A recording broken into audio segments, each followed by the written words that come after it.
આપણા મહિપતસિંહ ફાઉન્ડેશનમાં બધા ભાઈઓ આવ્યા છે કાસવા ગામથી, જે કડી તાલુકામાં આવેલું છે. તેમના તરફથી આપણા મહિપતસિંહ ફાઉન્ડેશનને 42 મણ ઘઉંનો સહયોગ મળેલ છે.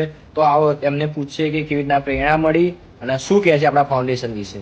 બોલો, શું કહેશો? હું પટેલ રાકેશભાઈ જમતીગઢ ગામ કાસવા. બરાબર. ઘણા ટાઈમથી ઈચ્છા હતી આપવાની સેવા. મોબાઈલમાં જોયા પછી લાભ નહીં થઈ એમનો. બરાબર. અહીંયા કંઈક જોવા જેવું છે, કંઈક આપવા જેવું છે. બરાબર. તો જવાની ભેગા થઈને ગામડે સરપંચને વાત કરી, ગામમાં આગળ વાત કરી તો સારું કે તમે ફાળો ભરાવો, જે મળશે પ્રેમથી હાલશું. બરાબર. તમે તમારી રીતે ત્યાં ફાઉન્ડેશનમાં આપી હવે મહિપતસિંહ ફાઉન્ડેશન કેવું લાગ્યું તમને? આપો મસ્ત.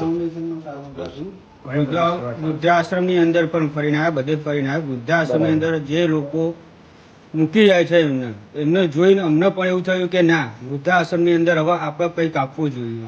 અને આ મહિપતસિંહ ચૌહાણ જે આ ફાઉન્ડેશન ચલાવો છે, એમની પ્રેરણાથી એમને જોઈને પ્રેરણા હવે મળવી જોઈએ કે આ રીતે આપણે કંઈક આગળ કરવું જોઈએ. બરાબર. બોલો. ઘણી બધી સેવા સારી છે.